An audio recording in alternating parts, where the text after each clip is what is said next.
بسم اللہ الرحمن الرحیم نحمدہ ونصلی علی رسولہ الکریم اما بعد۔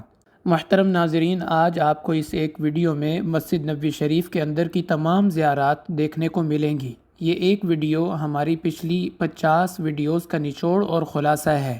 مسجد نبوی شریف اور مدینہ منورہ پر لکھی جانے والی 20 کتابیں اور ہزاروں صفحات کا نچوڑ اس ایک ویڈیو میں آپ کے سامنے پیش کیا جائے گا، اور اس ویڈیو کو مکمل دیکھنے کے بعد آپ مجھے دعائیں دیں گے۔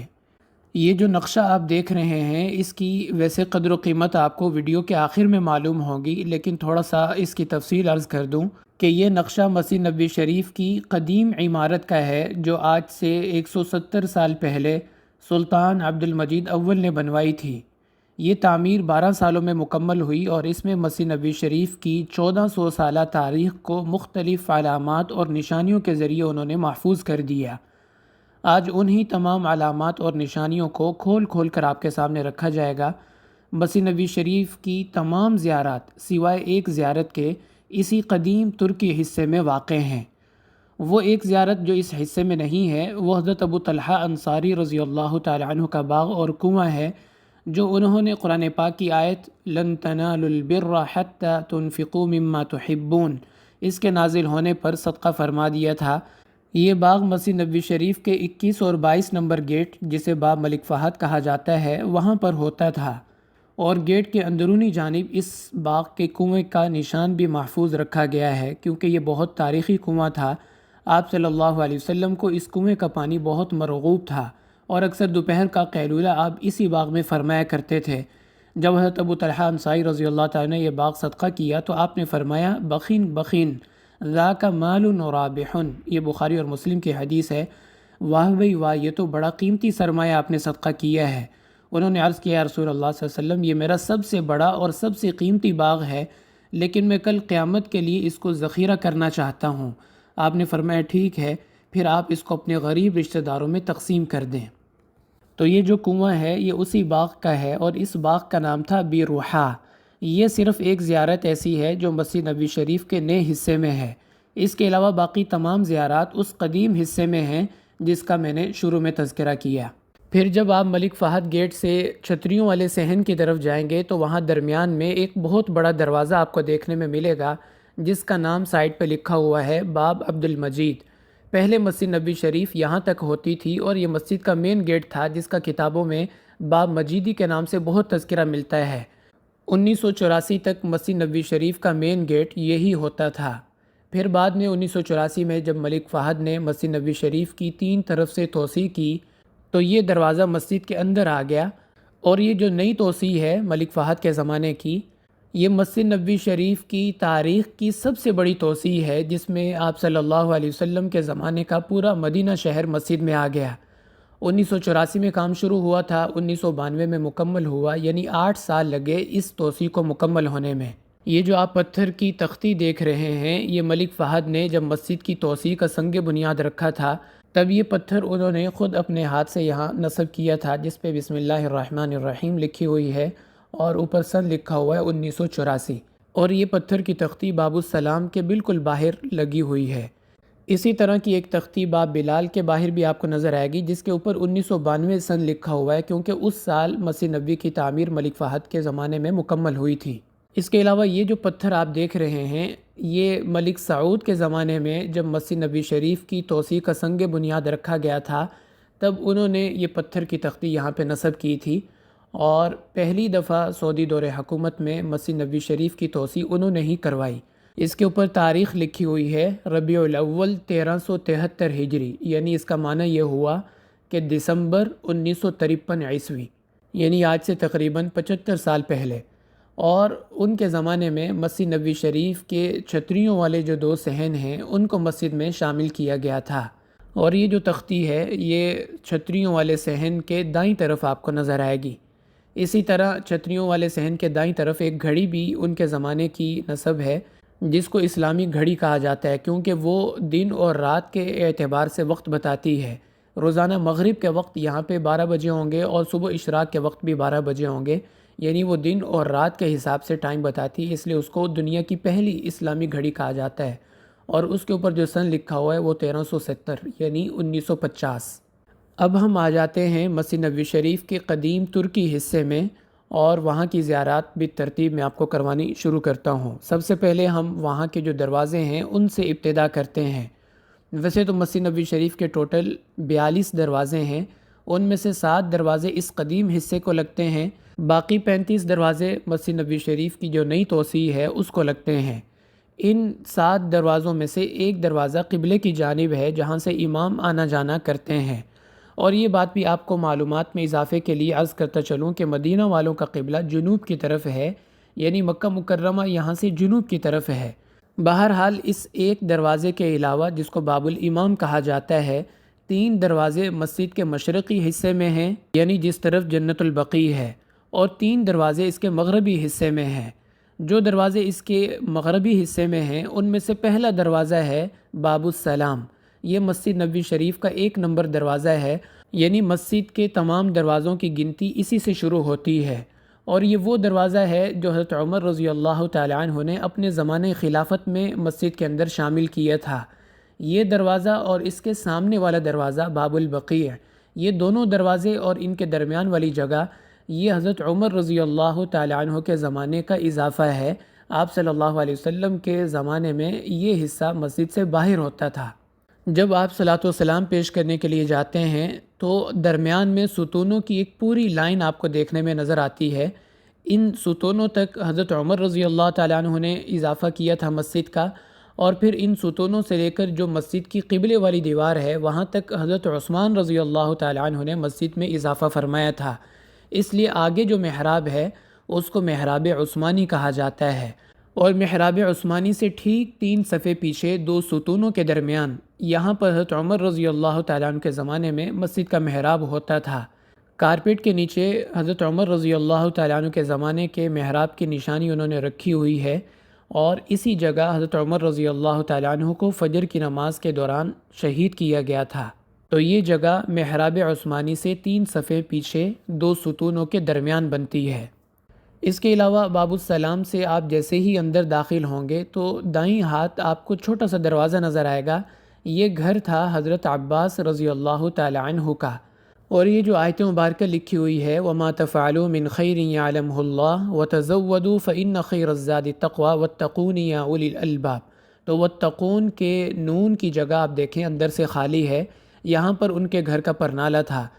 وہ پرنالے کا قصہ بھی بڑا مشہور ہے کہ حضرت عمر رضی اللہ تعالیٰ عنہ نے جب مسجد کی توسیع کی تو اس پرنالے کا پانی مسجد کے اندر آ جاتا تھا، تو حضرت عمر رضی اللہ عنہ نے اس کو اتروا دیا۔ بعد میں جب حضرت عباس رضی اللہ تعالیٰ نے بتایا کہ یہ پرنالہ تو خود اللہ کے نبی صلی اللہ علیہ وسلم نے یہاں پہ نصب فرمایا تھا، تو حضرت عمر رضی اللہ تعالیٰ نے ان کو حکم دیا کہ آپ میرے کندھوں پہ سوار ہو کے اس کو دوبارہ اسی جگہ نصب کر دیں، کیونکہ ہم پانی کا کوئی اور حل تلاش کر لیں گے لیکن اللہ کے نبی صلی اللہ علیہ وسلم کی اپنے ہاتھ سے لگائی ہوئی چیز کو نہیں چھیڑیں گے۔ اس کے علاوہ باب السلام کے اوپر سلطان عبد المجید کا نام اور مسجد نبوی کی تعمیر کا سن لکھا ہوا ہے 1277 ہجری۔ 1277 ہجری کا مطلب ہوا 1861 عیسوی، یعنی اسلامی حساب سے اگر دیکھا جائے تو اس تعمیر کو 170 سال مکمل ہو گئے ہیں، اور انگریزی اعتبار سے دیکھا جائے تو 165 سال اس تعمیر کو ہوئے ہیں، تو یوں 5 سال کا فرق پڑتا ہے۔ بہرحال 1277 ہجری میں اس مسجد کی تعمیر مکمل ہوئی تھی، اور 1265 میں کام شروع ہوا تھا، یعنی 12 سال لگے تھے اس تعمیر کو مکمل ہونے میں۔ اس کے علاوہ ایک اور خاص بات کہ باب السلام کے اوپر والا جو مینار ہے سبز رنگ کا، یہ مسجد نبوی کی موجودہ عمارت کا قدیم ترین حصہ ہے۔ 706 ہجری میں، یعنی آج سے تقریباً 740 سال پہلے، مصر کی مملوک سلطنت کے بادشاہ ناصر بن محمد قلاوون نے اس مینار کو تعمیر کروایا تھا، اور پہلے مسجد نبوی شریف کے باقی کونوں میں بھی اسی طرح کے مینار ہوتے تھے جو وقت کے ساتھ ساتھ ختم ہو گئے۔ البتہ یہ ایک مینار آج تک اپنی جگہ محفوظ ہے، گویا اس مینار کی عمر اس وقت 740 سال ہے، اور یوں یہ مسجد نبوی شریف کی موجودہ عمارت کا قدیم ترین حصہ ہے۔ اس کے علاوہ جب باب السلام سے داخل ہوتے ہیں تو دروازے کے دونوں طرف قرآن پاک کی کچھ آیات لکھی ہوئی ہیں، اور سب سے نیچے والی لائن میں عثمانی سلطنت کے مختلف بادشاہوں کے نام لکھے ہوئے ہیں۔ پھر باب السلام کے بالکل ساتھ الٹے ہاتھ پہ دوسرا دروازہ ہے باب ابوبکر الصدیق رضی اللہ تعالیٰ عنہ۔ یہاں پر حضرت ابوبکر رضی اللہ تعالیٰ عنہ کا گھر ہوتا تھا، اس لیے اس دروازے کے اندر آپ کو ایک جملہ لکھا ہوا نظر آئے گا، ہذہ خوخۃ سیدنا ابی بکر الصدیق رضی اللہ تعالی عنہ۔ پھر اس کے بالکل سامنے مشرقی جانب جو دروازہ ہے اس کا نام ہے باب جبرائیل۔ یہ دروازہ آپ صلی اللہ علیہ وسلم کے گھر کا تھا جو باہر گلی کی طرف کھلتا تھا۔ ایک دروازہ آپ صلی اللہ علیہ وسلم کے گھر کا مسجد کی طرف کھلتا تھا، جس کا آگے میں انشاءاللہ چل کے تذکرہ کروں گا، لیکن یہ جو باب جبرائیل ہے یہ آپ صلی اللہ علیہ وسلم کے گھر کا بیرونی دروازہ تھا جو باہر گلی کی طرف کھلتا تھا، اور اس دروازے کے اوپر 1271 ہجری سن لکھا ہوا ہے، اور ساتھ ہی سلطان عبد المجید خان کا نام بھی لکھا ہوا ہے، یعنی آج سے 175 سال پہلے انہوں نے مسجد نبوی شریف کے یہ دروازے تیار کروائے تھے۔ باب جبرائیل کا دوسرا نام ہے باب عثمان بن عفان رضی اللہ تعالی عنہ، کیونکہ حضرت عثمان رضی اللہ تعالی عنہ کا گھر اس دروازے کے بالکل سامنے ہوتا تھا۔ اس کے علاوہ مسجد نبوی شریف کا جو تیسرا دروازہ ہے باب الرحمہ، یہ دروازہ اس لحاظ سے بہت خاص ہے کہ آپ صلی اللہ علیہ وسلم کے زمانے میں یہی وہ دروازہ تھا جہاں سے صحابہ اکرام مسجد میں آنا جانا کیا کرتے تھے، اس لیے صحابہ اکرام کی بہت ساری یادیں اس دروازے سے وابستہ ہیں۔ اور اس کے بالکل سامنے مشرقی حصے میں جو دروازہ ہے اس کو کہا جاتا ہے باب النساء۔ اس دروازے سے مستورات مسجد میں نماز کے لیے آتی تھیں۔ تو یہ دو دروازے وہ ہیں جو آپ صلی اللہ علیہ وسلم کے زمانے سے چلے آ رہے ہیں۔ اب تو مسجد نبوی شریف کے 42 دروازے ہیں، لیکن آپ صلی اللہ علیہ وسلم کے زمانے میں مسجد کے یہی دو دروازے تھے، ایک مشرقی دروازہ یعنی باب النساء اور ایک مغربی دروازہ باب الرحمہ۔ آج بھی جو لوگ ریاض الجنہ میں زیارت کے لیے جاتے ہیں تو وہ انہی دو دروازوں کو استعمال کرتے ہیں، جاتے ہوئے باب النساء سے داخل ہوتے ہیں اور واپسی پہ باب الرحمہ سے باہر نکلتے ہیں۔ باب الرحمہ کی خاص بات یہ بھی ہے کہ حضرت عمر رضی اللہ تعالیٰ عنہ کا گھر اسی دروازے کے پاس ہوتا تھا۔ یہ نیچے فرش پہ جو گول دائرہ ہے یہ حضرت عمر رضی اللہ تعالیٰ عنہ کے گھر کی نشاندہی کے لیے بنایا گیا ہے۔ اور پھر باب الرحمہ کے دروازے کے اوپر اگر آپ دیکھیں تو ایک بہت خوبصورت پینٹنگ آپ کو نظر آئے گی، جس میں مسجد نبوی سے لے کر مسجد قباء تک کا راستہ دکھایا گیا ہے۔ راستے کے دونوں طرف کھجوروں کے باغات ہیں اور سامنے جو مسجد ہے یہ مسجد قباء ہے۔ آپ صلی اللہ علیہ وسلم ہر ہفتے کے دن مسجد قباء تشریف لے جاتے تھے، اس لیے وہاں جانا مسنون ہے، اور وہاں ایک نماز پڑھنے پر ایک مقبول عمرے کا اجر اللہ عطا فرماتے ہیں۔ پھر اس کے نیچے قرآن پاک کی آیت لکھی ہوئی ہے وَإِذَا جَاءَكَ الَّذِينَ يُؤْمِنُونَ بِآيَاتِنَا فَقُلْ سَلَامٌ عَلَيْكُمْ كَتَبَ رَبُّكُمْ عَلَى نَفْسِهِ الرَّحْمَةِ۔ تو باب الرحمہ کی نسبت سے یہ آیت یہاں پہ لکھی ہوئی ہے، اور نیچے سلطان عبد المجید اول کے نام کا تغرہ یعنی سائن بنے ہوئے ہیں۔ تو یہ تھی مسجد نبوی شریف کے 6 پرانے دروازوں کی تفصیل۔ اب ہم آ جاتے ہیں مسجد نبوی شریف کے اس حصے کی طرف جس کی بنیاد 1 ہجری میں خود آپ صلی اللہ علیہ وسلم نے رکھی تھی۔ یہ نقشے میں آپ کو جو ریڈ کلر میں حصہ دکھایا گیا ہے، یہ 1 ہجری میں آپ نے جب مسجد کی تعمیر فرمائی تھی اس وقت مسجد کا کل رقبہ یہی تھا۔ اس کے 2 حصے ہیں، ایک حصہ جو گرین کلر میں آپ کو دکھایا گیا ہے یہ ریاض الجنہ کا حصہ ہے۔ ریاض الجنہ کی نشانی یہ ہے کہ اس میں جتنے بھی ستون ہیں ان پر سفید ماربل آپ کو نظر آئے گا۔ ترکوں نے ریاض الجنہ کی حدود میں جتنے بھی ستون آتے تھے ان پر سفید پتھر لگا کر ان کو مسجد کے باقی ستونوں سے نمایاں کر دیا تاکہ ریاض الجنہ کے ایریا بالکل واضح ہو جائے۔ آج سے کچھ سال پہلے تک اس طرح ہوتا تھا کہ باقی مسجد میں ریڈ کارپیٹ ہوتا تھا اور صرف ریاض الجنہ میں گرین کارپیٹ ہوتا تھا، لیکن اب تو پوری مسجد میں ہی گرین کارپیٹ ہے، اس لیے اب آپ صرف ستونوں کی مدد سے ہی ریاض الجنہ کی پہچان کر سکتے ہیں، کارپیٹ سے پہچان نہیں ہوگی۔ اس کے علاوہ ریاض الجنہ کے ستونوں میں آپ اگر غور کریں تو درمیان والی لائن کے 4 ستون، جن میں استوان ابو لبابہ، استوان عائشہ اور اس کے دائیں طرف ممبر تک مزید 2 ستون، یہ ریاض الجنہ کے باقی ستونوں سے تھوڑے مختلف ہیں۔ اس کی وجہ یہ ہے کہ ریاض الجنہ کی تعیین میں محدثین کے 2 اقوال ہیں۔ پہلا قول یہ ہے کہ مابین بیتی میں بیت سے مراد صرف حجرہ عائشہ ہے، جہاں آج بھی آپ صلی اللہ علیہ وسلم آرام فرما ہے، صرف اس حجرے اور ممبر کے درمیان والی جگہ ہی ریاض الجنہ ہے۔ اس قول کے مطابق تو صرف یہ 4 ستون ہی ریاض الجنہ کی حدود میں آتے ہیں، لیکن دوسرا قول جو اکثر محدثین کا ہے اور مشہور بھی وہی ہے کہ بیتی سے مراد تمام ازواج مطہرات کے حجرے ہیں، اس لیے تمام ازواج مطہرات کے حجرے اور ممبر کی درمیانی جگہ ریاض الجنہ ہے، اور یہی قول راجح ہے۔ اس لیے ترکوں نے اسی کی رعایت کرتے ہوئے ان تمام ستونوں پر سفید ماربل لگا دیا جو ازواج مطہرات کے حجروں اور ممبر کے درمیان آتے تھے، لیکن پہلے قول کو بھی بالکل ترک نہیں کیا، اس کی رعایت کرتے ہوئے درمیان والے چاروں ستونوں کو ریاض الجنہ کے ستونوں میں مزید نمایاں کرنے کے لیے ان کے درمیان میں براؤن کلر ایڈ کر دیا۔ یہ اصل وجہ ہے ان چاروں ستونوں کے ریاض الجنہ کے باقی ستونوں سے مختلف ہونے کی۔ ریاض الجنہ کی حدود میں ستونوں کی 4 لائنیں ہیں اور ہر لائن میں 4 ستون ہیں، جیسا کہ نقشے میں آپ کو دکھایا گیا ہے، اور اس میں کچھ ستون خاص تاریخ رکھتے ہیں جن کا انشاءاللہ ہم بعد میں تذکرہ کریں گے۔ تو آپ صلی اللہ علیہ وسلم کے زمانے کی مسجد کے 2 حصے ہیں، ایک تو وہ حصہ جو ریاض الجنہ ہے، اس کی پہچان سفید ماربل والے ستون ہیں۔ اس کے علاوہ جو حصہ تھا اس کی نشانی کے لیے ترکوں نے ستونوں پر گولڈن کلر کی لائنیں اور درمیان میں ایک پھول بنایا ہے۔ ان ستونوں کو عربی میں اسطوانِ مقصبہ کہا جاتا ہے۔ یہ گولڈن ستون اور سفید ماربل والے ستون مسجد نبوی شریف کا وہ قدیم حصہ ہے جس کی بنیاد 1 ہجری میں رکھی گئی تھی۔ تو گولڈن کلر والے ستون یعنی اسطوانِ مقصبہ آپ کو جہاں بھی نظر آئیں ان کا یہی مطلب ہوگا کہ آپ صلی اللہ علیہ وسلم کے زمانے کی جو قدیم مسجد ہے یہ اس کی حدود کو نمایاں کرنے کے لیے بنائے گئے ہیں، اور یہ ستون آپ کو محراب قانونی سے لے کر روضہ مبارک کی جالیوں تک آپ کو جگہ جگہ نظر آئیں گے۔ محراب قانونی وہ محراب ہے جو ممبر رسول صلی اللہ علیہ وسلم کے دائیں ہاتھ ہے، اور جو محراب ممبر سے بائیں ہاتھ ہے یعنی لیفٹ سائڈ پہ، یہ وہ محراب ہے جس کو محراب نبوی کہا جاتا ہے۔ آپ صلی اللہ علیہ وسلم اسی جگہ نماز کی امامت فرمایا کرتے تھے، اور یہ واحد محراب ہے جو ریاض الجنہ میں ہے۔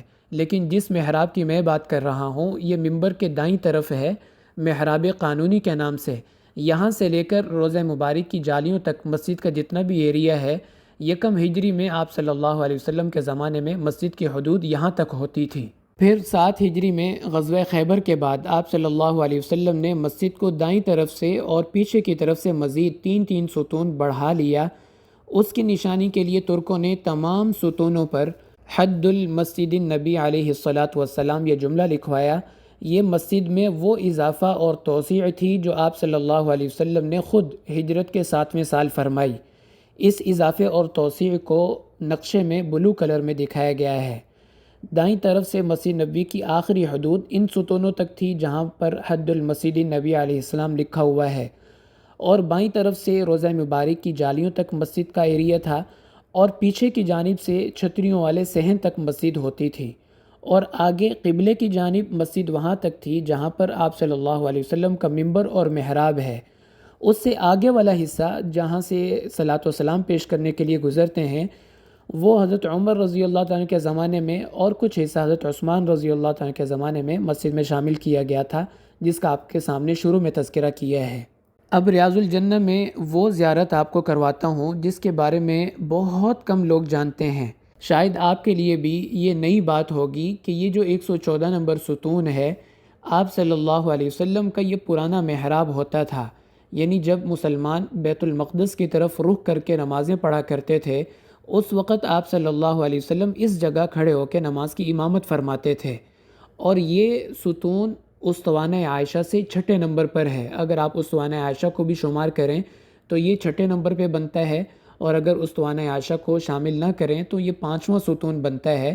تو اس جگہ آپ صلی اللہ علیہ وسلم نے تقریباً 1.5 سال نمازوں کی امامت فرمائی ہے، جبکہ قبلہ بیت المقدس ہوتا تھا۔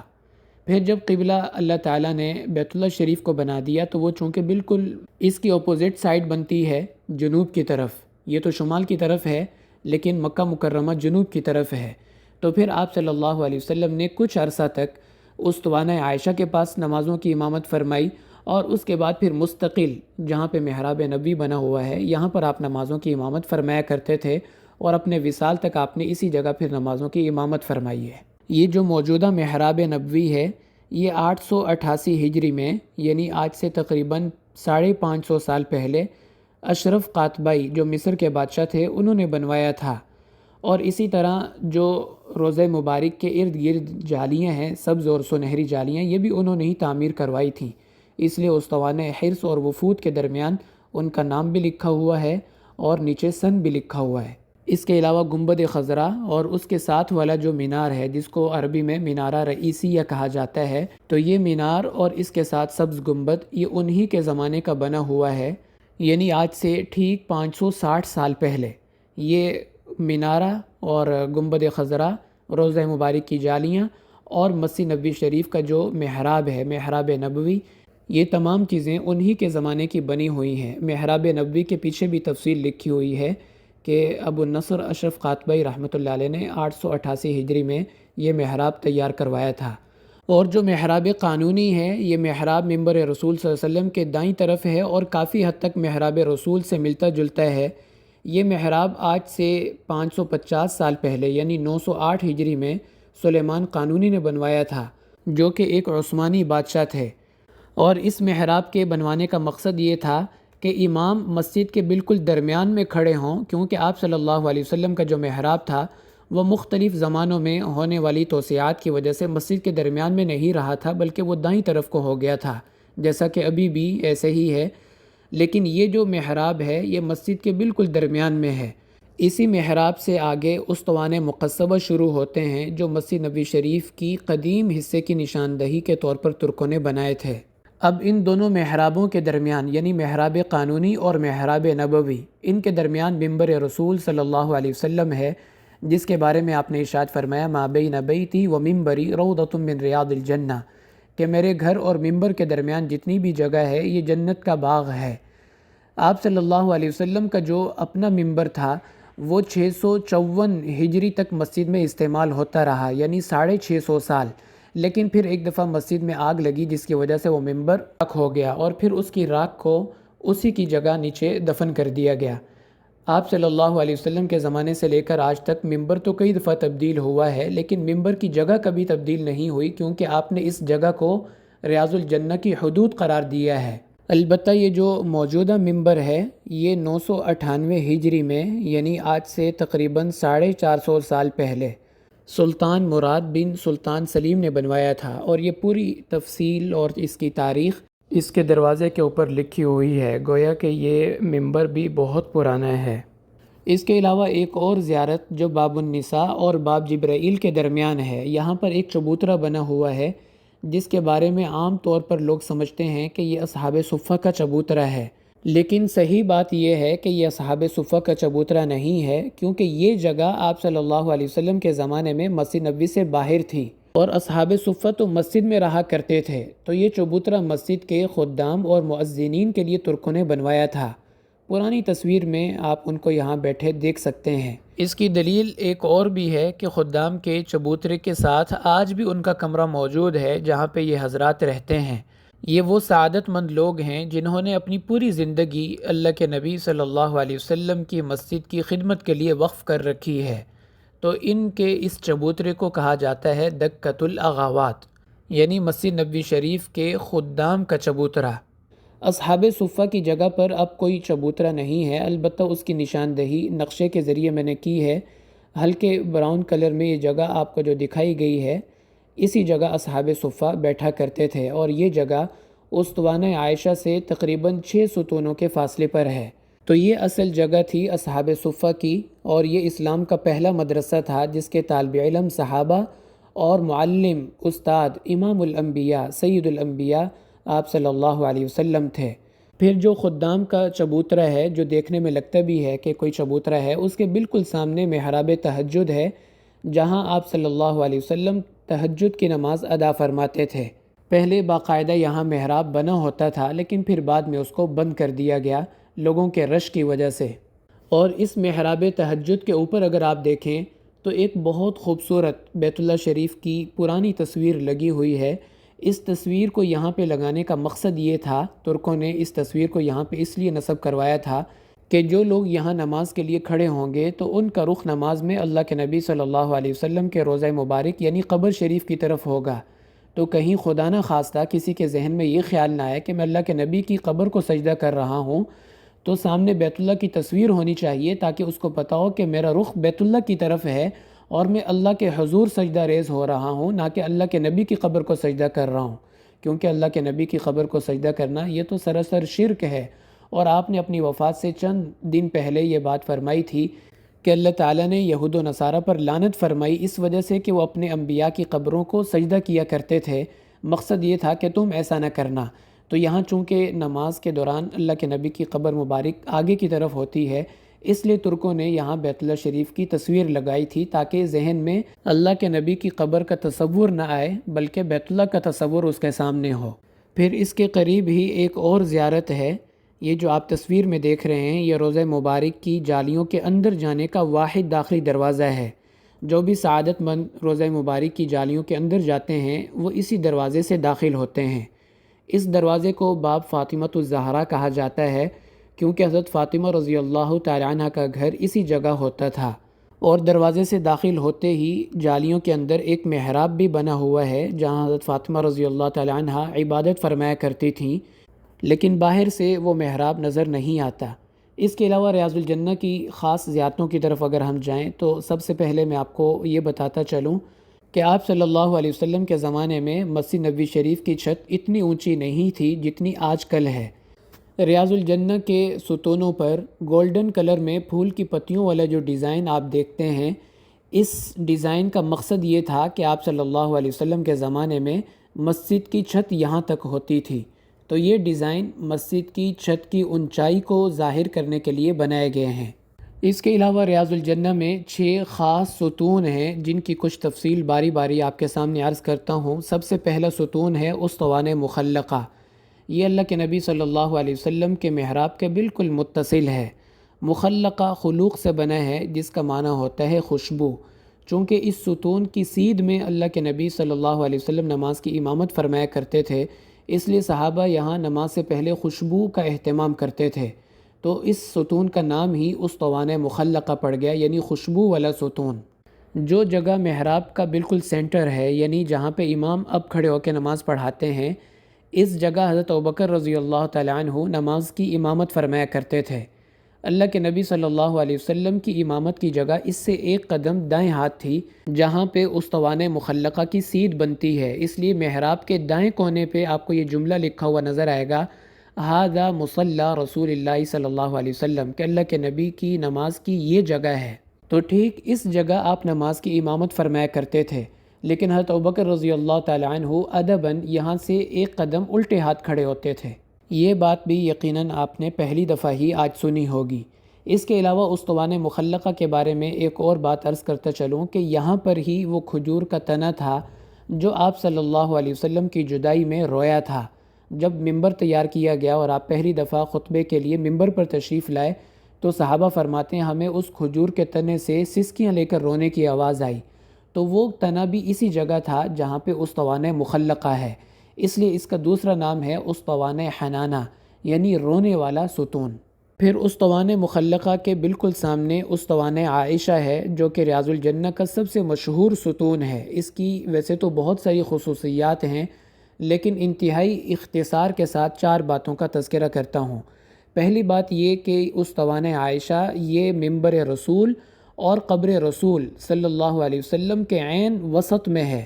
اس سے جتنا فاصلہ دائیں طرف ممبر رسول کا ہے اتنا ہی فاصلہ اس سے بائیں طرف اللہ کے نبی صلی اللہ علیہ وسلم کی قبر مبارک کا ہے، یہ ان دونوں کے بالکل درمیان میں ہے۔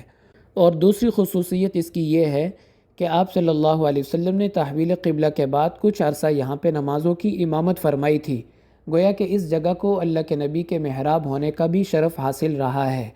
اور تیسری فضیلت یہ ہے کہ آپ صلی اللہ علیہ وسلم نے فرمایا میری مسجد میں ایک جگہ ایسی ہے جس کی فضیلت کے بارے میں اگر لوگوں کو معلوم ہو جائے تو وہ آپس میں قرآن اندازی کریں نماز پڑھنے کے لیے، یعنی اتنا رش ہو جائے وہاں پر۔ تو بعد میں حضرت عائشہ رضی اللہ تعالیٰ عنہ سے اس جگہ کے بارے میں صحابہ کو پتہ چلا، اس لیے یہ ستون پھر حضرت عائشہ رضی اللہ تعالیٰ عنہ کے نام سے ہی مشہور ہو گیا، اگرچہ اس کے 2 نام اور بھی کتابوں میں ملتے ہیں، اسطوانہ قرع یعنی قرآن اندازی والا ستون، اور دوسرا نام تھا اسطوانہ مہاجرین، کیونکہ یہاں مہاجرین بہت کثرت سے بیٹھا کرتے تھے تو اس لیے اس کو اسطوانہ مہاجرین بھی کہا جاتا تھا، لیکن آج کل یہ اسطوانہ عائشہ کے نام سے ہی مشہور ہے۔ چوتھی خاصیت اسطوانہ عائشہ کی یہ ہے کہ یہ ریاض الجنہ کا بالکل سینٹر بنتا ہے، یعنی اس سے دائیں طرف 2 ستون اور بائیں طرف 2 ستون، اسی طرح اس سے آگے اور پیچھے 2 ستون، یہ ساری جگہ ریاض الجنہ ہے۔ اس لحاظ سے اگر دیکھا جائے تو یہ ستون ریاض الجنہ کے بالکل درمیان میں ہے۔ تو یہ 4 بڑی خصوصیات ہیں اسطوانہ عائشہ کی۔ پھر اس استوانہ عائشہ سے الٹے ہاتھ استوانہ ابو لبابہ ہے، جس کو استوانہ توبہ بھی کہا جاتا ہے، کیونکہ یہاں پر حضرت ابو لبابہ جن کا نام بشیر بن عبد المنذر تھا، اوس قبیلے سے تعلق تھا ان کی توبہ یہاں قبول ہوئی تھی۔ ان سے خطا یہ سرزد ہوئی تھی کہ انہوں نے غزوہ بنو قریظہ کے موقع پر آپ صلی اللہ علیہ وسلم کا ایک راز فاش کر دیا تھا، جس کا انہیں بعد میں بہت زیادہ احساس، ندامت اور شرمندگی ہوئی، تو انہوں نے مسجد کے اس ستون کے ساتھ اپنے آپ کو باندھ لیا۔ ایک ہفتے تک یہاں پر اپنے آپ کو باندھے رکھا، کھانا پینا بھی چھوڑ دیا، یہاں تک کہ بھوک کی وجہ سے ان کو بے ہوشی کے دورے پڑنے لگے۔ آخر کار اللہ تعالیٰ نے ان کی توبہ کو قبول کر لیا اور یہ آیت مبارکہ نازل ہوئی، یا ایھا الذین آمنوا لا تخونوا اللہ والرسول، اے ایمان والو آئندہ اللہ اور اس کے رسول کے ساتھ خیانت اور بے وفائی نہ کرنا۔ تو اس جگہ چونکہ ان کی توبہ کی قبولیت کا واقعہ پیش آیا تھا، اس لیے اس کو استوانہ ابو لبابہ یا استوانہ توبہ کہا جاتا ہے۔ پھر اس کے بعد ریاض الجنہ میں 3 ستون ایسے ہیں جو روضہ مبارک کی دیوار کے ساتھ ساتھ ہیں، جن میں پہلا ستون ہے استوانہ سریر۔ سریر کا معنی ہوتا ہے چارپائی۔ یہ ستون آپ صلی اللہ علیہ وسلم کی قبر مبارک کے انتہائی قریب ہے۔ اس سے کم فاصلہ آپ صلی اللہ علیہ وسلم کی قبر مبارک سے کسی اور طرف نہیں ہے، اور اس کو استوانہ سریر اس لیے کہا جاتا ہے کہ آپ صلی اللہ علیہ وسلم رمضان المبارک کے آخری عشرے میں اس جگہ اعتکاف فرمایا کرتے تھے۔ پھر اس سے الٹے ہاتھ دوسرا ستون ہے استوانہ حرص۔ حرص کا معنی ہوتا ہے پہرے داری یا چوکیداری۔ اس جگہ صحابہ رات کو پہرا دیا کرتے تھے، کیونکہ مدینہ میں بہت بڑی تعداد میں یہود اور منافقین آباد تھے، تو اس لیے خطرہ تھا کہ کسی وقت یہ اللہ کے نبی صلی اللہ علیہ وسلم یا آپ کے اہل خانہ کو نقصان نہ پہنچا دیں، تو صحابہ یہاں پر رات کو پہرا دیا کرتے تھے، اس لیے اس کو استوانہ حرص کہا جاتا ہے۔ پھر اس سے الٹے ہاتھ استوانہ وفود ہے، جہاں پر آپ صلی اللہ علیہ وسلم نئے لوگوں سے ملاقات کیا کرتے تھے۔ خاص طور پر جو وفود آیا کرتے تھے ان سے ملاقات اسی جگہ ہوتی تھی، اور اسی جگہ وہ دروازہ تھا جہاں سے آپ صلی اللہ علیہ وسلم مسجد نبوی شریف میں تشریف لاتے تھے، یعنی حضرت عائشہ رضی اللہ تعالیٰ عنہ کے حجرے کا دروازہ مسجد میں اس جگہ کھلتا تھا، استوانہ حرص اور وفود کے درمیان۔ یہاں آج بھی دروازہ ہے، لیکن قرآن پاک کی الماری کی وجہ سے اب اس کو دیکھنا ممکن نہیں ہے، لیکن پرانی تصویروں میں اگر دیکھیں تو وہ دروازہ آپ کو صاف نظر آئے گا، اور اسی دروازے کے اوپر سلطان ابو النصر اشرف قاتبی کا نام لکھا ہوا ہے، جنہوں نے روضہ مبارک کے ارد گرد یہ سنہری جالیاں تعمیر کروائی تھیں۔ اس کے علاوہ ایک اور خاص بات کہ جہاں لوگ صلاۃ و سلام پیش کرتے ہیں، اس جگہ حضرت حفصہ رضی اللہ تعالی عنہ کا حجرہ ہوتا تھا، جو بعد میں حضرت عمر رضی اللہ تعالی عنہ نے ان کی اجازت سے مسجد نبوی کی توسیع میں شامل کر دیا۔ اس لیے معجز شریف سے لے کر ممبر کے درمیان جتنی بھی جگہ ہے وہ بھی ریاض الجنہ ہے، اس لیے وہاں بھی ترکوں نے سفید پتھر ستونوں پر لگایا ہوا ہے، اور آپ صلاۃ و سلام پیش کرنے کے لیے جب داخل ہوں گے تو شروع میں جتنے بھی ستون ہیں وہ بالکل سادہ ہیں، لیکن ممبر سے لے کر معجز شریف تک جو ستون ہیں ان پر سفید پتھر لگا ہوا ہے، جو اس بات کی نشانی ہے کہ یہ جگہ بھی ریاض الجنہ کا ہی حصہ ہے، کیونکہ یہ حضرت حفصہ اور ممبر کے درمیان جگہ بنتی ہے، اور اس مشہور حدیث کا مصداق ہے جس میں آپ نے فرمایا ما بین بیتی و ممبری روضۃ من ریاض الجنہ۔ تو چونکہ یہ بھی ریاض الجنہ کا ہی حصہ ہے، اس لیے ترکوں نے سفید پتھر لگا کے یہاں کے ستونوں کو نمایاں کر دیا۔ اور پھر معجز شریف کے بالکل سامنے قبلے والی دیوار میں ایک کھڑکی ہے جسے خوخہ سیدنا حفصہ رضی اللہ تعالی عنہ کہا جاتا ہے۔ اس کھڑکی کا بھی بڑا عجیب اور ایمان افروز قصہ ہے۔ وہ اس طرح کہ جس جگہ صلاۃ و سلام پیش کرتے ہیں یہاں پر حضرت حفصہ رضی اللہ تعالی عنہ کا حجرہ ہوتا تھا، جیسا کہ ابھی میں نے عرض کیا۔ حضرت عمر رضی اللہ تعالی عنہ نے اپنے زمانہ خلافت میں جب مسجد نبوی شریف کی توسیع کا ارادہ کیا تو حضرت حفصہ سے فرمایا کہ یہ جگہ آپ مسجد کے لیے وقف کر دیں، میں آپ کو مسجد کے سامنے والے پلاٹ پہ اسی طرح کا حجرہ بنا کے دے دیتا ہوں۔ لیکن حضرت حفصہ عرض کرنے لگیں کہ اس گھر میں تو میں نے اللہ کے نبی کے ساتھ کئی سال گزارے ہیں، اور میری اللہ کے نبی کے ساتھ کئی یادیں اس گھر میں وابستہ ہیں، اس لیے میں اس جگہ کو نہیں چھوڑنا چاہتی۔ لیکن چونکہ مسجد کو ضرورت تھی اس جگہ کی، تو آخر کار حضرت حفصہ رضی اللہ تعالیٰ کے دل میں اللہ کی طرف سے خیال آیا کہ میں اس جگہ کو چھوڑ دیتی ہوں مسجد کے لیے، لیکن اس شرط پہ انہوں نے اس جگہ کو چھوڑا کہ آپ مسجد کے بالکل سامنے جو مجھے گھر بنا کے دیں گے، تو میرے گھر اور روضہ مبارک کے درمیان جو قبلے والی دیوار ہوگی وہاں پہ ایک کھڑکی آپ نے کھلی رکھنی ہے، تاکہ میرا جب بھی دل چاہے میں اللہ کے نبی کے روضے کی زیارت کر کے اپنی آنکھوں کو ٹھنڈا کر سکوں۔ تو ان کی اس شرط کو پورا کرنے کے لیے حضرت عمر رضی اللہ تعالیٰ عنہ نے پھر اس کھڑکی کو یہاں پہ رکھا تھا اور ان سے وعدہ کیا تھا کہ یہ کھڑکی ہمیشہ یہاں پہ کھلی رہے گی، کبھی اس کو بند نہیں کیا جائے گا۔ 1400 سال گزر گئے، کسی کے اندر یہ ہمت نہیں ہوئی کہ وہ اس جگہ کو بند کر سکے۔ تو یہ تاریخ کا وہ عجیب وعدہ ہے جو 1400 سال گزرنے کے باوجود بھی امت نبھا رہی ہے۔ تو یہ اس کھڑکی کا اصل راز ہے جس کو مورخین نے ذکر کیا۔ اس کے علاوہ مسجد نبوی شریف میں 2 قصیدے لکھے ہوئے ہیں۔ ایک قصیدہ تو روضہ مبارک کی جالیوں کے مختلف اطراف میں لکھا ہوا ہے۔ یہ قصیدہ آج سے 256 سال پہلے یعنی 1191 ہجری میں ایک عثمانی خلیفہ سلطان عبد الحمید اول نے آپ صلی اللہ علیہ وسلم کی شان میں کہا تھا۔ اس قصیدے کو قصیدہ حجرہ شریفہ کہا جاتا ہے۔ اس کا پہلا شعر اسطوانِ سریر سے شروع ہوتا ہے، یا من یقوم مقام الحمد منفردا للواحد الفرد الذي لم یولد ولم یلد، اور دوسرا اسطوانِ سریر کے بعد ہے۔ اسی طرح 2 اشعار پیچھے کی جانب یعنی جہاں محراب تہجد ہے وہاں پر لکھے ہوئے ہیں، اور 3 اشعار قدمین شریفین کی طرف لکھے ہوئے ہیں، اور پھر آخر میں 10 مبشرہ صحابہ کے نام ہیں۔ تو اس قصیدے کے کون کون سے اشعار یہاں پہ لکھے ہوئے ہیں اور ان کا ترجمہ، تشریح، ساری ایک تفصیل کے ساتھ ویڈیو میں بیان کر چکا ہوں، جو ہمارے اسی چینل پر ہے۔ نیچے لنک آپ کو مل جائے گا، اگر آپ تفصیل سے اس کے بارے میں جاننا چاہیں تو وہ ویڈیو آپ دیکھ سکتے ہیں۔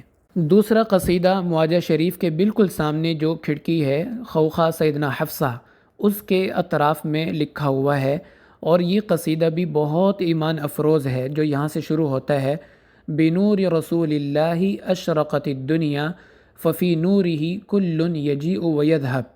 اس قصیدے کا ہر شعر سونے کے پانی سے لکھنے کے قابل ہے۔ یہ قصیدہ ابو عبداللہ مجد الدین محمد بغدادی الشافعی رحمۃ اللہ علیہ نے آپ کی شان میں کہا تھا، یعنی آج سے 800 سال پہلے، اور ان کی وفات ہوئی 662 ہجری میں۔ یہ پورا قصیدہ آپ اپنی اسکرین پر دیکھ رہے ہوں گے۔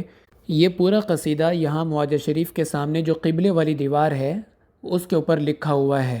اس کے علاوہ جو قبلے والی دیوار ہے مسجد نبوی شریف کی، اس میں بہت خوبصورت انداز سے 4 لائنوں میں قرآن پاک کی مختلف آیات لکھی ہوئی ہیں۔ سب سے نیچے تو آپ صلی اللہ علیہ وسلم کے اسماء مبارکہ لکھے ہوئے ہیں، باب السلام سے لے کر باب البقی تک۔ پھر جو اس سے اوپر والی لائن ہے اس میں پوری سورۃ الفتح لکھی ہوئی ہے۔ پھر اس سے اوپر والی جو 2 لائنیں ہیں ان میں سورۃ البقرہ، سورہ آل عمران اور سورۃ الاحزاب کی مختلف آیات لکھی ہوئی ہیں۔ اسی سے مجھے وہ بات یاد آ گئی کہ حرم شریف کے در و دیوار پر خوبصورت قرآنی آیات اور نقش و نگار اور گنبدوں میں خوبصورت ڈیزائننگ جو ہم دیکھتے ہیں، یہ 2 خطاط کی محنتوں اور کاوشوں کا نتیجہ ہے۔ حرم شریف کی تاریخ میں ان 2 خطاط کو ہمیشہ یاد رکھا جائے گا۔ ایک خطاط شفیق الزمان ہیں جن کا تعلق پاکستان سے ہے۔ یہ پچھلے 35 سالوں سے مسجد نبوی شریف میں خطاطی کے فرائض سر انجام دے رہے ہیں۔ معاجہ شریف پر قرآنی آیات ہوں یا گنبدوں کے اندر نقش و نگار یا حرم کے دروازوں کے نام کی کتابت، سب ان کے قلم کا شاہکار ہیں۔ اور دوسرے خطاط ابو عبداللہ الزاہدی جو حضرت تمیم داری رضی اللہ تعالیٰ عنہ کی اولاد میں سے تھے، انہوں نے 7 سال حرم شریف میں خطاطی کے فرائض سر انجام دیے۔ قبلے والی دیوار پر قرآنی آیات اور آپ صلی اللہ علیہ وسلم کے اسماء مبارکہ ان کے ہاتھ کے لکھے ہوئے ہیں، اور معاجہ شریف کے سامنے الٹے ہاتھ پہ جو دروازہ ہے اس دروازے کے کونے پر ان کے اپنے ہاتھ سے اس کی تاریخ اور تفصیل لکھی ہوئی ہے، اور یہ بھی لکھا ہے کہ میں حضرت تمیم داری رضی اللہ تعالیٰ عنہ کی اولاد میں سے ہوں۔ یہ اصلاً تو مصر کے رہنے والے تھے، لیکن جب سلطان عبد المجید اول نے مسجد کی تعمیر کروائی تو ان کو مصر سے بلوایا گیا مسجد نبوی شریف میں خطاطی کے لیے، اور 7 سال انہوں نے یہاں پہ خطاطی کا کام کیا، اور پھر مصر میں ہی ان کی وفات ہوئی، اور امام شافعی رحمۃ اللہ علیہ کے پہلو میں ان کی تدفین کی گئی۔ اس کے علاوہ مسجد نبوی شریف کا یہ جو قدیم حصہ ہے یہ اتنا مضبوط اور پائیدار ہے کہ ماہرین کے مطابق اگلے 500 سال بھی اس کو کچھ نہیں ہوگا اگر کوئی بڑا حادثہ پیش نہ آیا، کیونکہ ترکوں نے تعمیر کرتے وقت اس کی پائیداری اور مضبوطی کا خاص خیال رکھا، اور ہر ستون بے جوڑ پتھر سے تراشا، اس لیے ستونوں میں کہیں آپ کو جوڑ نظر نہیں آئے گا، یعنی تمام ستون ایک ہی سالم پتھر سے بنے ہوئے ہیں۔ اور دوسرا خاص کام یہ کیا کہ پائیداری کے ساتھ ساتھ اس کی تاریخ کو بھی نظر انداز نہیں کیا۔ ہر ستون آج بھی اسی جگہ ہے جہاں 1400 سال پہلے آپ صلی اللہ علیہ وسلم نے مسجد کے ستونوں کی بنیاد رکھی تھی، آج بھی تمام ستون انہی بنیادوں پر کھڑے ہیں۔ اس کے علاوہ دیگر زیارات کو بھی مختلف نشانیوں اور علامتوں کے ذریعے ترکوں نے محفوظ کیا، جو کہ ان کا بلا شبہ بہت بڑا کارنامہ بلکہ بہت بڑا احسان ہے امت پر، کہ انہوں نے مسجد نبوی شریف کی 1400 سالہ تاریخ کو ان نشانیوں کے ذریعے امت کے لیے محفوظ کر دیا۔ اس کے علاوہ ایک اور چیز ہے چاندی کی تختی جسے کہا جاتا ہے۔ یہ معجم شریف پر ایک چاندی کی تختی نصب ہے جو 1026 ہجری میں یعنی آج سے 420 سال پہلے سلطان احمد بن محمد بن مراد بن سلیم نے تیار کروائی تھی۔ اس تختی پر ان کا پورا شجرہ نسب لکھا ہوا ہے عثمان غازی تک، اور قرآن پاک کی آیات ہیں بسم اللہ الرحمن الرحیم نبئ عبادی انی انا الغفور الرحیم۔ اس کے بعد یا ایھا النبی انا ارسلناک شاہدا ومبشرا ونذیرا وداعیا الی اللہ باذنہ وسراجا منیرا۔ اور اسی تختی کے بائیں کنارے پہ قرآن پاک کی آیت مبارکہ بھی لکھی ہوئی ہے وَسَيُجَنَّبُهَا الْأَتْقَى الَّذِي يُؤْتِي مَالَهُ يَتَزَكَّى وَمَا لِأَحَدٍ عِندَهُ مِن نِعْمَةٍ تُجْزَى إِلَّا ابْتِغَاءَ وَجْهِ رَبِّهِ الْأَعْلَى وَلَسَوْفَ يَرْضَى۔ تو یہ 4 آیات اس تختی کے بائیں کنارے پہ لکھی ہوئی ہیں۔ اگرچہ اس کے اوپر لکھائی مٹ چکی ہے، لیکن جو ابھرے ہوئے نقوش ہیں ان کو اگر غور سے دیکھا جائے تو یہ پوری عبارت آپ آسانی کے ساتھ پڑھ سکتے ہیں۔ اس کے علاوہ ایک خاص چیز جو جہاں میں آپ کو دکھانے والا ہوں، معجم شریف کے دائیں اور بائیں جو 2 ستون ہیں، ان ستونوں پر بہت ہی ایمان افروز اشعار لکھے ہوئے ہیں۔ دائیں طرف والا جو ستون ہے اس پر یہ شعر لکھا ہوا ہے یا خیر من دفنت فی القاء اعظمہ فطاب من طیبہن القاع والاکم۔ اے وہ بہترین ہستی جس کو زمین میں رکھا گیا، آپ کے زمین کے اندر جانے سے پوری زمین معطر ہو گئی۔ اور دوسرے ستون پہ یہ شعر لکھا ہوا ہے نفس الفداء لقبر انت ساکنہ فیہ العفاف وفیہ الجود والکرم۔ میری جان بھی قربان ہو اس مٹی پر جو آپ کی قبر مبارک کا حصہ ہے، کیونکہ اس کے اندر جود و سخا کا پیکر موجود ہے۔ تو کسی دیہاتی نے بڑی ہی محبت اور عشق میں ڈوب کے یہ اشعار کہے تھے۔ اس کا نام تو تاریخ میں محفوظ نہیں ہے، لیکن اس کے لکھے ہوئے اشعار آج تک محفوظ ہیں۔ اس کے علاوہ معجم شریف کی جالیوں پر لا الہ الا اللہ الملک الحق المبین محمد الرسول اللہ صادق الوعد الامین یہ جملہ کی جگہ لکھا ہوا آپ کو نظر آئے گا۔ پھر یہ جو دائرے ہیں جہاں پہ کھڑے ہو کے سلام پیش کرتے ہیں، عام طور پر لوگ ان کے اندر جھانکنے کی کوشش کرتے ہیں کہ شاید ہمیں اللہ کے نبی صلی اللہ علیہ وسلم کی قبر مبارک کی زیارت ہو جائے، لیکن آپ کو بتاتا چلوں کہ جب آپ ان کے اندر دیکھیں گے تو آپ کو اندر یہ منظر نظر آئے گا۔ نیچے فرش پہ 3 دائرے اسی طرح کے بنے ہوئے ہیں جو آپ صلی اللہ علیہ وسلم اور حضرات شیخین کی قبر کی نشاندہی کرتے ہیں۔ یہ جو نیچے پتھر کا فرش ہے یہ ملک فیصل کے زمانے میں بچھایا گیا تھا۔ زیادہ سے زیادہ ہماری نظر اس پردے تک جا سکتی ہے جو پردہ اس دیوار پر لگایا جاتا ہے جو آج سے 560 سال پہلے اشرف قاتبائی رحمۃ اللہ علیہ نے تعمیر کروائی تھی۔ اس دیوار کے اندر بھی ایک دیوار ہے جس کو حضرت عمر بن عبدالعزیز رحمۃ اللہ علیہ نے تعمیر فرمایا تھا 90 ہجری میں، اور پھر اس سے آگے حجرہ عائشہ یعنی حضرت عائشہ رضی اللہ تعالیٰ عنہ کے حجرے کی دیوار ہے۔ اس کا مطلب یہ ہوا کہ اگر کوئی جالیوں کے اندر بھی جائے تو اس کے اور اللہ کے نبی صلی اللہ علیہ وسلم کی قبر مبارک کے درمیان 3 دیواریں ہوں گی، اور یہ دیواریں بھی ایسی ہیں کہ ان میں نہ تو کوئی کھڑکی رکھی گئی ہے اور نہ ہی ان کا کوئی دروازہ ہے۔ آخری شخص جنہوں نے اللہ کے نبی صلی اللہ علیہ وسلم کی قبر مبارک کی زیارت کی وہ ہیں علامہ سمہودی رحمۃ اللہ علیہ، جن کی وفات آج سے تقریباً 550 سال پہلے ہوئی۔ ان کو مؤرخ مدینہ کہا جاتا ہے۔ انہوں نے مدینہ منورہ کی تاریخ پر بہت بڑی کتاب لکھی ہے، وفاء الوفاء باخبار دار المصطفیٰ صلی اللہ علیہ وسلم کے نام سے۔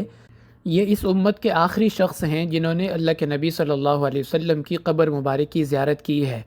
اور اس کا واقعہ یہ ہے کہ جب مسجد نبوی شریف کی توسیع کا کام چل رہا تھا اشرف قاتبائی رحمۃ اللہ علیہ کے زمانے میں، تو اندر والی جو 2 دیواریں تھیں ان کا کچھ حصہ شہید ہو گیا۔ ایک وہ دیوار جو حضرت عائشہ کے حجرے کی تھی اور دوسری جو حضرت عمر بن عبدالعزیز رحمۃ اللہ علیہ نے بنوائی تھی۔ تو پھر وقت کے بادشاہ اشرف قاتبائی رحمۃ اللہ علیہ نے علامہ سمہودی رحمۃ اللہ علیہ کو فرمایا کہ آپ اندر جائیں اور دونوں دیواروں کو بھی ٹھیک کر دیں۔ اس کے علاوہ ایک تیسری مضبوط دیوار بھی وہاں پہ بنا دیں تاکہ یہ جگہ ہمیشہ کے لیے محفوظ ہو جائے۔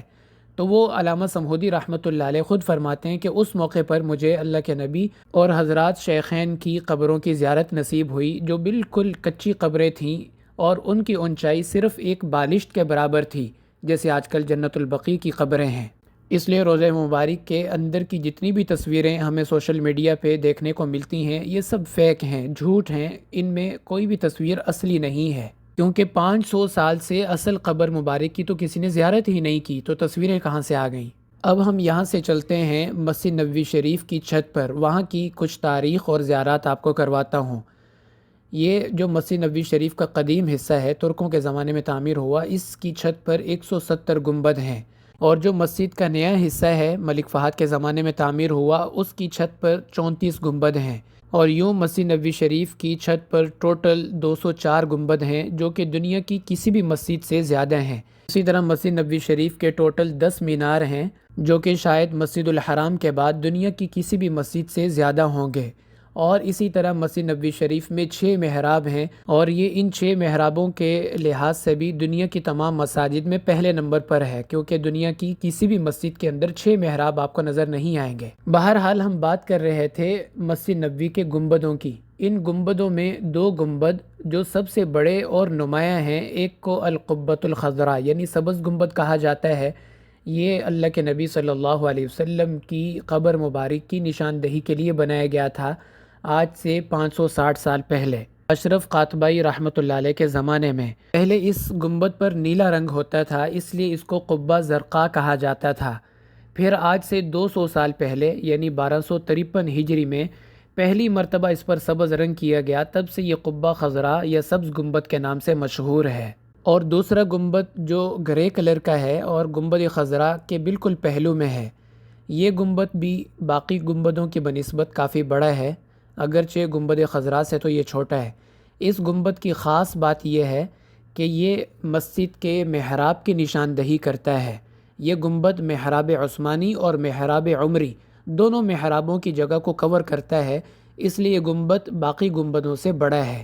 تو گویا کہ ہم یہ کہہ سکتے ہیں کہ یہ جو گرے کلر والا گنبد ہے، یہ مسجد کا گنبد ہے، یعنی مسجد کے محراب کی نشاندہی کرتا ہے، اور جو سبز گنبد ہے یہ اللہ کے نبی صلی اللہ علیہ وسلم کی قبر مبارک کا گنبد ہے، جو کہ آپ کے حجرے کی نشاندہی کرتا ہے۔ یہاں آپ کی معلومات میں اضافے کے لیے عرض کرتا چلوں کہ مسجد نبوی شریف پر پہلا گنبد آج سے 770 سال پہلے یعنی 678 ہجری میں بنایا گیا تھا۔ اس سے پہلے مسجد کے اوپر کوئی گنبد نہیں ہوتا تھا۔ یہ گنبد لکڑی کا تھا جو مصر کی مملوک سلطنت کے بادشاہ سلطان ناصر بن محمد قلاوون نے بنوایا تھا۔ یہ مسجد نبوی شریف کی تاریخ میں پہلا گنبد تھا جو لکڑی سے تیار کروایا گیا تھا۔ یہ جو باب السلام کے اوپر والا مینار ہے، یہ بھی انہی کے زمانے میں بنوایا گیا تھا، جس کی تفصیل میں ویڈیو کے شروع میں عرض کر چکا ہوں۔ پھر ان 2 پرانے میناروں کے بالکل پیچھے والے جو 2 مینار ہیں، مسجد کے بالکل درمیان میں آتے ہیں۔ یہ باب عبد المجید کے دائیں اور بائیں ہیں، جو ملک سعود نے اپنی توسیع کے درمیان بنوائے تھے۔ پھر اس کے علاوہ 6 مینار ہیں جو مسجد کے کونوں میں ہیں، یہ آج سے 40 سال پہلے ملک فہد نے اپنی توسیع کے درمیان تعمیر کروائے تھے۔ اس کے علاوہ گنبد خضراء کے اوپر ایک کھڑکی ہے، اس کھڑکی کا بھی عجیب واقعہ ہے۔ مشہور محدث امام دارمی رحمۃ اللہ علیہ نے اپنی کتاب سنن دارمی کے اندر پوری سند کے ساتھ اس واقعے کو ذکر کیا ہے کہ ایک دفعہ مدینہ میں بہت سخت قحط پڑا، جس کی وجہ سے لوگ بہت پریشان ہو گئے۔ تو صحابہ اکرام حضرت عائشہ رضی اللہ تعالیٰ کی خدمت میں حاضر ہوئے اور عرض کیا کہ آپ امت کی ماں ہیں، جب تک اللہ کے نبی دنیا میں تھے ہمیں کوئی پریشانی ہوتی تھی تو ہم اللہ کے نبی سے دعا کرواتے تھے، ہمارا مسئلہ حل ہو جاتا تھا۔ اب آپ تو دنیا سے جا چکے ہیں، ہم آپ کے پاس آئے ہیں کہ آپ ہمارے لیے دعا کر دیں یا کوئی ایسا طریقہ بتا دیں کہ اللہ کی رحمت کو جوش آئے اور بارش ہو جائے۔ تو حضرت عائشہ رضی اللہ تعالی عنہ کافی دیر تک سوچتی رہیں اور پھر فرمایا کہ میرے ذہن میں ایک ترکیب آ رہی ہے، ہو سکتا ہے اس طرح تمہارا مسئلہ حل ہو جائے کہ تم چھت پہ چلے جاؤ اور حجرے کی چھت کے اوپر جو اللہ کے نبی صلی اللہ علیہ وسلم کی قبر کے بالکل سیدھ میں ہے، وہاں سے 1-2 اینٹیں اتار دو۔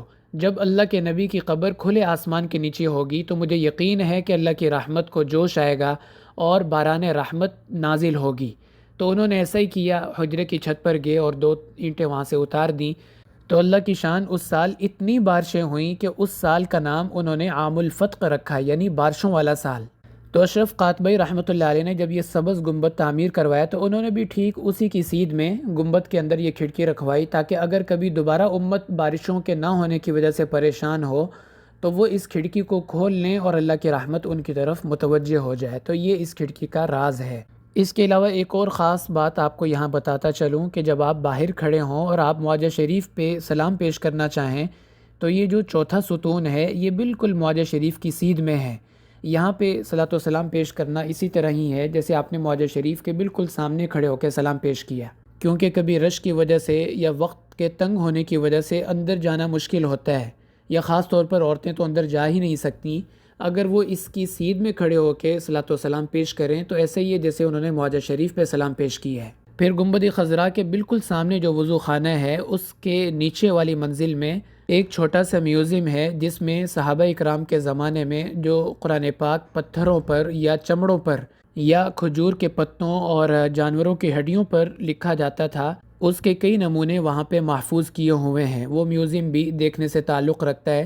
صبح 8 بجے سے لے کر رات 8 بجے تک کسی وقت بھی آپ جا سکتے ہیں، مرد بھی جا سکتے ہیں اور عورتیں بھی جا سکتی ہیں۔ اس کے علاوہ جو مسجد نبوی کے 1 نمبر واش روم ہے یعنی جنت البقیع کی طرف، یہاں وہ کنواں تھا جس کو حدیث کی کتابوں میں بئر زروان کے نام سے ذکر کیا گیا ہے۔ بنو زریق قبیلے کا یہ کنواں تھا اور اسی کنویں میں لبید بن اعصم یہودی نے اپنی بیٹیوں کے ذریعے آپ صلی اللہ علیہ وسلم کے بالوں پر جادو کروایا تھا۔ پھر اللہ تعالیٰ نے سورۃ الفلق اور سورۃ الناس ان سورتوں کو اتار کر آپ کو اس جادو کی گرفت سے آزاد فرمایا۔ اس کے علاوہ مسجد نبوی شریف کی زیارتوں میں خاص زیارت حضرت ابو ایوب انصاری رضی اللہ تعالیٰ عنہ کا گھر ہے۔ اس جگہ میزبان رسول حضرت ابو ایوب انصاری رضی اللہ تعالیٰ عنہ رہا کرتے تھے۔ انہی کے گھر کے دروازے کے سامنے آپ صلی اللہ علیہ وسلم کی اونٹنی مبارک آ کر بیٹھی تھی، کیونکہ جب آپ مدینہ تشریف لائے تو ہر ایک کی چاہت تھی کہ آپ میرے گھر قیام فرمائیں، تو آپ نے صحابہ سے فرمایا دعوہا فإنہا مأمورۃ، اونٹنی کو چھوڑ دو، یہ اللہ کی مرضی سے بیٹھے گی۔ تو یہاں حضرت ابو ایوب انصاری رضی اللہ تعالیٰ کا گھر ہوتا تھا، اس کے دروازے کے سامنے آ کے یہ اونٹنی بیٹھی، اس لیے پھر آپ صلی اللہ علیہ وسلم نے یہاں پر کچھ دن قیام فرمایا، اور اسی نسبت سے حضرت ابو ایوب انصاری رضی اللہ تعالیٰ عنہ کو میزبان رسول کہا جاتا ہے۔ اور یہ جگہ باب البقیع سے جیسے ہی باہر نکلیں تو دائیں ہاتھ پہ ہے۔ اب آخر میں آپ کو جاتے جاتے مسجد نبوی شریف کے 5 خاص تبرکات اور تاریخی نوادرات کی زیارت کروا دیتا ہوں جو آج کل مکہ مکرمہ کے میوزیم میں رکھے ہوئے ہیں۔ سب سے پہلے تو آپ یہ گھڑی دیکھیں، یہ مسجد نبوی شریف کی تاریخ کی غالباً سب سے پہلی گھڑی ہے، جو آج سے 170 سال پہلے یعنی 1860 عیسوی میں سلطان عبد المجید اول نے مسجد نبوی شریف کی تعمیر کے بعد وہاں کے لیے بطور خاص تیار کروائی تھی۔ یہ تاریخ میں پہلی گھڑی تھی جو مسجد نبوی میں رکھی گئی۔ اور یہ جو دروازہ آپ دیکھ رہے ہیں یہ موجودہ ممبر کا سب سے پہلا دروازہ ہے، یعنی 450 سال پہلے سلطان مراد نے جب یہ ممبر تیار کروا کے بھیجا تھا تب ممبر پہ یہ دروازہ لگا ہوا تھا۔ ممبر تو آج بھی وہی ہے، البتہ دروازہ اس کا نیا ہے۔ تیسری چیز یہ دروازہ، یہ جو بڑا دروازہ آپ دیکھ رہے ہیں یہ 70 سال پہلے مسجد نبوی شریف کی تعمیر کے دوران شاہ سعود نے مسجد کے لیے تیار کروایا تھا۔ جس باب عبد المجید کا میں نے شروع میں تذکرہ کیا وہاں یہ دروازہ لگا ہوتا تھا۔ یہ تمام چیزیں اسی ایک میوزیم میں آپ کو دیکھنے میں ملیں گی۔ اسی طرح یہ جو سبز غلاف ہے یہ روضہ مبارک کی اندرونی دیوار کا غلاف ہے۔ بیت اللہ شریف کی طرح روضہ مبارک کی دیوار پر بھی غلاف چڑھایا جاتا ہے، لیکن 2 فرق ہیں۔ ایک تو کلر کا فرق ہے، بیت اللہ شریف کا غلاف بلیک کلر کا ہوتا ہے اور روضہ مبارک کا غلاف گرین کلر کا ہوتا ہے۔ اور دوسرا فرق یہ کہ بیت اللہ کا غلاف ہر سال یکم محرم میں تبدیل کیا جاتا ہے، لیکن روضہ مبارک کا غلاف کئی سال بعد یعنی جب ضرورت محسوس ہو صرف اسی وقت اس کو تبدیل کیا جاتا ہے۔ 5ویں چیز یہ بلب ہیں جو مسجد نبوی شریف میں روشنی کے لیے سب سے پہلے لگائے گئے تھے۔ آج سے 122 سال پہلے یعنی 1325 ہجری میں یہ بلب وہاں پہ نصب کیے گئے تھے۔ اور یہ جو فانوس ہے محراب تہجد کے دائیں بائیں یہ بھی اسی وقت کے یہاں لگے ہوئے ہیں۔ مورخین نے لکھا ہے کہ حجاز میں جب پہلی مرتبہ بجلی کی لائن ڈلی تو اس وقت کے عثمانی خلیفہ نے کہا تھا کہ ہمارے محلات بعد میں روشن ہوں گے، سب سے پہلے اللہ کے نبی کی مسجد کو روشن کیا جائے گا۔ ویسے مسجد نبوی شریف کی تاریخ میں پہلی مرتبہ روشنی کا انتظام حضرت تمیم داری رضی اللہ تعالیٰ عنہ نے فرمایا تھا۔ انہوں نے 9 ہجری میں مسجد کے اندر ایک چراغ رکھا تھا جس کی وجہ سے مسجد روشن رہتی تھی۔ تو یہ 100 کے قریب خاص زیارات اور معلومات ہیں مسجد نبوی شریف کے متعلق جو آج اس ویڈیو میں آپ کے سامنے عرض کی۔ اللہ تعالی ہمیں در رسول صلی اللہ علیہ وسلم کی بار بار باادب مقبول حاضری نصیب فرمائے۔ وآخر دعوانا ان الحمد للہ رب العالمین۔